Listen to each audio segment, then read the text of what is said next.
रहमानिर्रहीम अस्सलाम वालेकुम। Food is life में खुश आमदीद कहती हूँ। उम्मीद है कि आप सब खैरियत से होंगे। शामी कबाब तो आपने बहुत खाए होंगे, लेकिन आज जिस तरह मैं आपको शामी कबाब बनाना बता रही हूँ, इस तरह अगर आप बनाएंगे मेरे तरीके से तो आप यकीन जाने खाने वाले इसका जायका भूल नहीं पाएंगे। ये चलते हैं रेसिपी की तरफ और बनाते हैं चिकन के शामी कबाब। इसके लिए मैंने लिया एक पैन और इसमें मैंने थोड़ा सा ऑयल डाला है, 2 से 3 टेबल स्पून, और इसमें मैंने अदरक लहसुन का पेस्ट डाला है। इसको थोड़ा सा हम भूनेंगे।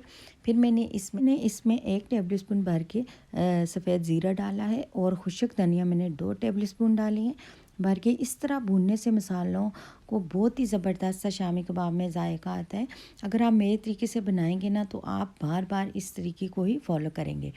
फिर मैंने बोनलेस चिकन लिया है और इसको मैंने धो के अच्छी तरह छोटे छोटे टुकड़ों में काट लिया है और इसको हम थोड़ा सा कलर चेंज होने तक भूनेंगे। और इस तरह इसमें सारा जो ब्लड वगैरह होता है वो भी खुश्क हो जाएगा और इसमें जो कच्चापन आता है चिकन का वो भी ख़त्म हो जाएगा और बहुत ही मज़ेदार से हमारे चिकन के शामी कबाब बनने वाले हैं। फिर मैंने इसमें 1 टेबल स्पून भर के नमक डाला है। 8 से 10 अदद मैंने इसमें काली मिर्च डाली है साबुत और 1 टीस्पून मैंने इसमें लाल मिर्च और कुटी लाल मिर्च यानी चिली फ्लेक्स मैंने इसमें 1 टेबल स्पून डाली है और काली मिर्च मैंने हाफ़ टी स्पून डाली है। अब इसमें लिए चने की दाल जो तकरीबन 1 पाव थी और इसको मैंने धो के अच्छी तरह 2 से 3 घंटे के लिए मैंने इसको भिगो के रखा था, वो हमने इसमें डाल दिया। अब इस सारी चीज़ों को मिक्स करेंगे। अदरक का पेस्ट डाला 1 चम्मच, एक दरमियानी साइज़ की प्याज ली और उसको मैंने मोटा मोटा काट के इसमें डाल दिया है।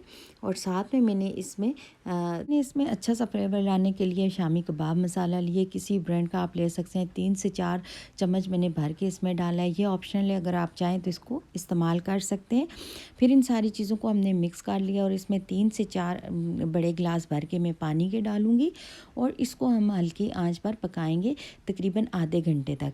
आधे घंटे के बाद जब इसका पानी खुश्क हो गया, ये देखें अब मैंने इसको उतारा है ढक्कन को और अच्छी तरह हम इसको थोड़ा सा भूनेंगे और फिर इसको उतार लेंगे और ठंडा करने के बाद मैं इसको चॉपर में पीस लूँगी। आप चाहें तो इसको हवन दस्ते से भी पीस सकते हैं। अब सारा जो मिक्सचर है इसका पीस के मेरे पास आ चुका है। अब इसमें कुछ और स्पाइसेस ऐड करूँगी। इसको एक बर्तन में निकाल लिया, इसमें मैंने डाले हैं 2 अदद अंडे और इसमें मैंने कुछ लाल मिर्च और सब्ज़ मिर्च डाली है और इसमें मैंने हरा धनिया डाला है। इसका कलर बहुत ही ज़बरदस्त आता है और जायका भी बहुत मज़े का लगता है। अब इस मिक्सचर को आप अच्छे से मिक्स करें।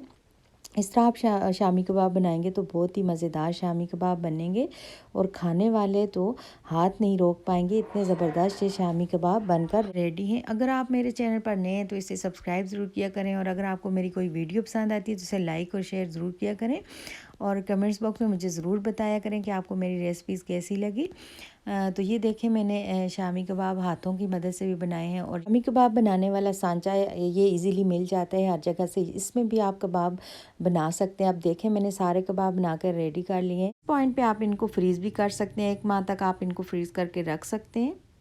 काफ़ी सारे इसमें कबाब बने हैं और फिर मैंने एक पैन लिया और इसमें मैंने थोड़ा सा ऑयल डाला है और अब को मैं शैलो फ्राई करूँगी। बस इसको शैलो फ्राई करना है 2 से 3 मिनट तक। तो अंदर से ये सारे पके हुए हैं, ऊपर से हमने जस्ट इनको कलर देना है।